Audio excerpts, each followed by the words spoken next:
The wind whips across your face. The black water of the San Francisco Bay crashes violently against the rocks. In the distance, city lights flicker live, free, but here there's no freedom.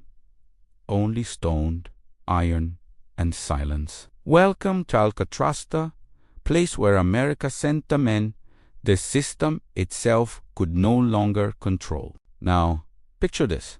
You're just over a mile from civilization, yet separated from it by freezing waters, deadly currents, and one brutal certainty: no one is coming to save you. And no one escapes. Alcatraz officially opened as a federal penitentiary in 1934, but its mission was clear from day one: not to rehabilitate, not to reintegrate, not to offer second chances. Alcatraz was the last resort. To get to the island, an inmate had to have already failed at every other federal prison. Chronic escapees, gang leaders, men who incited riots. Alcatraz was the end of the line. There, the philosophy was simple and relentless: comply or break. Life at Alcatraz was built to remind the inmate daily that he had no rights, only permission. The so-called for rights were the bare minimum for survival: food,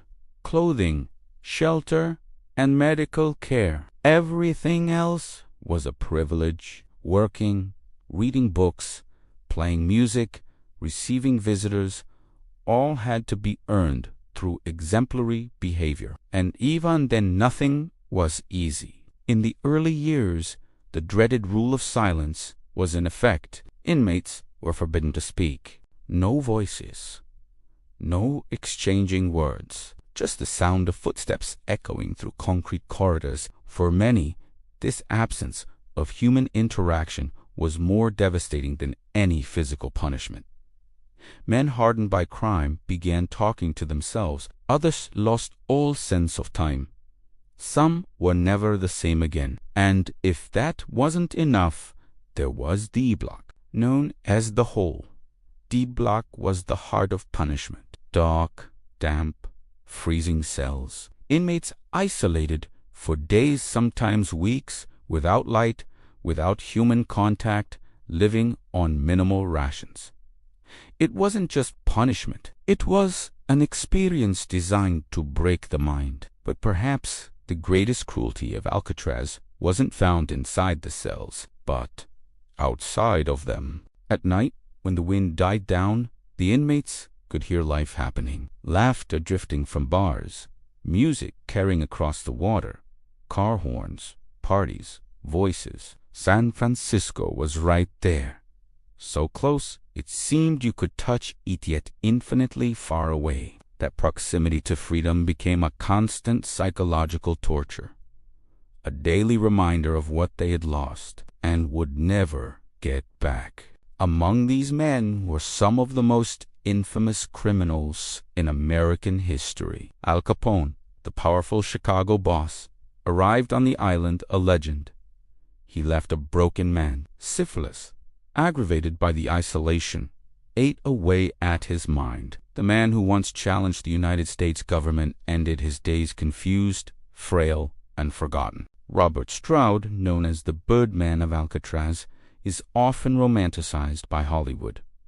The reality was far different. He was a dangerous murderer, considered so unstable that he spent a vast portion of his life in total segregation. George Machine Gun Kelly, one of the most feared gangsters of the Prohibition era, also ended up here, reduced to a number, far from fame, far from power. And yet, despite all this security, the legend of Alcatraz was built on a question that still lacks a definitive answer.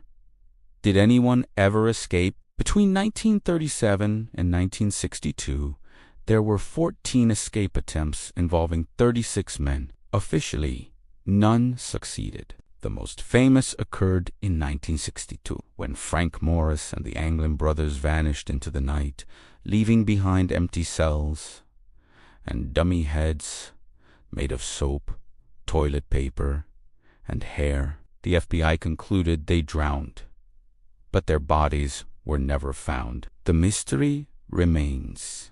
Alcatraz didn't close because it was insecure. It closed on March 21st, 1963, because it was simply too expensive. Maintaining a prison on an island required constantly transporting fresh water, food, and supplies, cost far higher than any mainland facility. Today, Alcatraz is a tourist attraction. People walk through corridors where silence once drove men mad. They take photos in cells that destroyed minds, but the walls still seem to whisper stories of when that rock in the middle of the bay was more than just stone and iron. It was a weapon, a psychological weapon the American government used to break those whom no other prison could tame. And it worked.